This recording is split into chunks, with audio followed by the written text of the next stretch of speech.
கிறிஸ்துவுக்குள் அன்பான கர்த்தருடைய பிள்ளைகளே, உங்கள் யாவரையும் ஆண்டவராகிய இயேசு கிறிஸ்துவின் ஈடு இணையற்ற பரிசுத்த நாமத்தினால் உங்களை ஆசீர்வதிக்கின்றேன், வாழ்த்துகின்றேன். கர்த்தர்தாமே இந்த நாளில் நீங்கள் எதிர்பார்க்கிற நன்மைகள் யாவையும் பரத்திலிருந்து உங்களுக்கு அருளிச் செய்து நீங்கள் இம்மையில் சுகித்திருக்கவும் மறுமையில் நிலை வாழ்வை சுதந்திரித்துக் கொள்ள அனுக்கிரகம் செய்வாராக. தினம் ஒரு மிஷனரி என்கின்ற தலைப்பில் இந்த நாளிலே நாம் பார்க்க இருக்க மிஷனருடைய பெயர் மாக்சிமில்லியன் கோல்பே. இவருடைய காலம் 1894 முதல் 1941 முடிய. இவருடைய நாடு போலாந்து, இவருடைய தரிசன பூமி போலாந்து. ஜெர்மனி நாட்டை ஹிட்லர் என்ற கொடூர சர்வதிகாரி ஆண்டு வந்த காலம் அது. நாசிச நாஸ்திக கொள்கைகளை அவன் பரப்பி வந்தான். இதற்கு அடிபணியாதவர்களை சிறைபிடித்து சித்திரவதை செய்து தீயிலிட்டு கொலை செய்தான். அப்பாவி மக்களின் இரத்தம் ஆறாக ஓடியது. யூத மக்களும் இவன் பார்வையிலிருந்து தப்பவில்லை. சுமார் 6 லட்சத்திற்கும் அதிகமானோரை உயிரோடு கொலை செய்தான். கிறிஸ்தவர்களும் ஏராளமானோர் கைதியாக்கப்பட்டு கயவனின் கரங்களில் கண்ணீர் வடிய தங்கள் வாழ்வை இழக்க வேண்டிய நிலை ஏற்பட்டது. மாக்சிமில்லியன் என்பவர் போலாந்து நாட்டைச் சேர்ந்தவர். 16 வயதில் பிரான்சிஸ்கன் துறவற சபையில் இணைந்தார். அங்கே எலும்புருக்கி நோய் இவரை தாக்கியது. ஆயினும் தன் குரு பட்டத்தை சிறப்பாக படித்து முடித்து பிரான்சிஸ்கன் சபையின் ஆயரானார். இவருக்கு 47 வயது நடக்கும்போது அந்த கொடூர சம்பவம் நடந்தது. ஆயிரக்கணக்கானவர்களோடு இவரும் சிறைக்குள் அடைக்கப்பட்டு மிக கொடூரமாக சித்திரவதை செய்யப்பட்டார். இயேசு கிறிஸ்துவை மறுதலிக்க கூறியும் இவரோ தன் விசுவாசத்தில் நிலைத்து நின்றார். ஒரு முறை ஆல்விட்ஸ் என்ற நகரில் சிறைப்படுத்தப்பட்டவர்களில் ஒருவன் தப்பிச் சென்று விடுகின்றான். சிறை அதிகாரி அவர்களோடு இருந்தவர்களில் 10 பேரை தேர்ந்தெடுத்து அவன் தப்பி சென்ற அந்த பதுங்கு குழிக்குள் தள்ளி அவர்கள் பட்டினி கிடந்து சாகும்படியாக தீர்ப்பிடுகின்றார். அந்த அதிகாரி தேர்ந்தெடுத்த 10 பேரில் ஒரு இளைஞன், என் மனைவி பிள்ளைகள் என்னாவது என்று சொல்லி கதறி அழுதான். இதை கண்ட கோல்பே அவனுக்கு பதிலாக என்னை இந்த பதுங்கு குழிக்குள் தள்ளிவிடுங்கள் என்று மாற்றாக தன்னை அர்ப்பணிக்கின்றார். அந்த அதிகாரி அந்த இளைஞரை விட்டுவிட்டு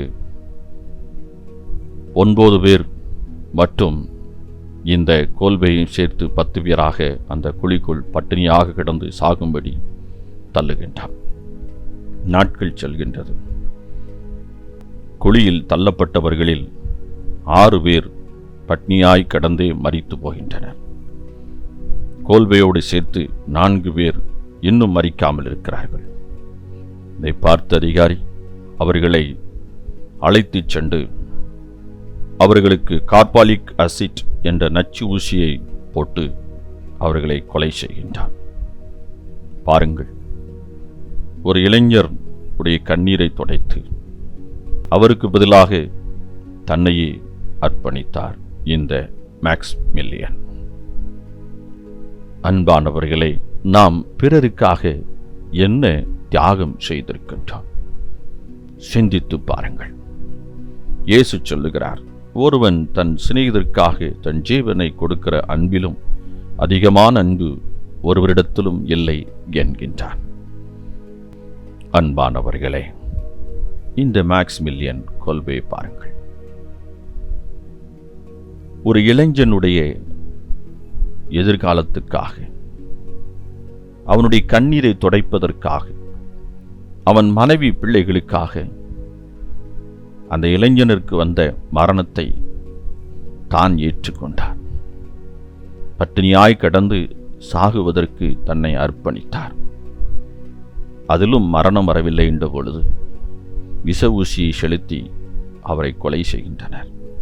அதற்கும் தன்னை அர்ப்பணித்து தன் உயிரையே இந்த இளைஞனுக்காக தியாகம் செய்தார். இயேசு நமக்காக தம்மையே தியாகமாக அர்ப்பணித்தார். இன்று இயேசுவின் அன்பை நாம் அறிந்து கொள்வதற்கு எத்தனையோ மிஷனரிகள் தன் உயிரையே தியாகம் செய்திருக்கின்றனர். எவ்வளவோ அர்ப்பணிப்புகளையெல்லாம் செய்து மிஷனரி பணிகளை செய்து கிறிஸ்துவின் அன்பு உலகமெங்கும் அனைத்து ஜனங்களுக்கும் கிடைக்கச் செய்திருக்கின்றனர். இன்று நாம் எப்படிப்பட்ட தியாக உணர்வோடு இயேசுவின் அன்பை இந்த உலகுக்கு எடுத்துச் சொல்லுகின்றோம்? சற்று சிந்தித்து பார்ப்போமா? என்ன தியாகத்தை செய்கின்றோம்? உயிர் தியாகத்தை செய்ய நமக்கு அப்படிப்பட்ட சூழ்நிலைகள் இல்லாவிட்டாலும் நம் இடத்தில் இருக்கிற பொருட்களை, நம்மால் இயன்ற நமக்கு கொடுக்கப்பட்ட தாளந்துகளை கொண்டு மற்றவருடைய நலனுக்கான பணிகளை நாம் செய்கின்றோமா? பிறருடைய கண்ணீரை துடைப்பதற்கான பணிகளில் நம்மை ஈடுபடுத்தி கொண்டிருக்கின்றோமா? யோசித்து பாருங்கள். ஆம், எல்லாவற்றிலும் தியாக மனப்பான்மையோடு நாம் வாழ்வோம். அதைதான் கிறிஸ்து இயேசுவின் சிந்தை. அதை நம்மிடத்தில் அவர் எதிர்பார்க்கிறார். நாம் தியாக சிந்தையோடு செயல்படும் பொழுது நம் வாழ்வு கிறிஸ்துவுக்கு மகிமையாகவும் அநேகருக்கு ஆசீர்வாதமாகவும் நமக்கும் ஆசீர்வாதமாயிருக்கும். கர்த்தர் தாமே உங்களை ஆசீர்வதிப்பாராக. இந்த நாளின் தியானத்துக்குரிய வேத பகுதி 2 நாளாகமம் 3-4 அதிகாரங்கள், எசேக்கியேல் 40 அதிகாரம், யோவான் 6 அதிகாரம். இந்த வேத பகுதியில் வாசித்து கர்த்தருடைய ஆசீர்வாதத்தை பெற்றுக்கொள்ளுங்கள். கர்த்தர் தாமே உங்களை ஆசீர்வதிப்பாராக.